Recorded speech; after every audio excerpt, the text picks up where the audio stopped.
Well, the nation's top infectious disease expert announcing he is stepping down at the end of this year. WGN's Washington correspondent Trevor Shirley has more on the departure of Dr. Anthony Fauci. Well, this move was not entirely unexpected. Dr. Fauci has talked recently about stepping down at some point, but he says he's not calling this a retirement. Right now, Dr. Fauci is President Joe Biden's top medical advisor. He's also director of the National Institute of Allergy and Infectious Diseases. That's a position he's held since 1984. Dr. Fauci became the public face of the country's COVID-19 response, often facing partisan attacks and controversy over some of his guidance.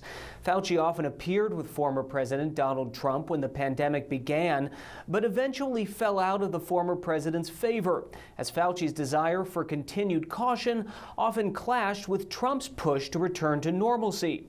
Fauci has advised every U.S. president since Ronald Reagan. He was among the first federal officials to lead the response to the HIV/AIDS crisis when it first appeared.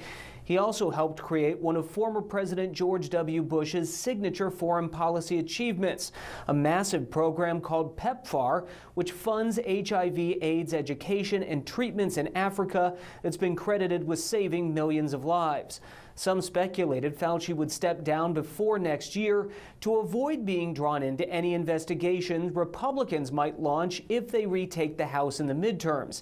Fauci denied that had anything to do with his decision.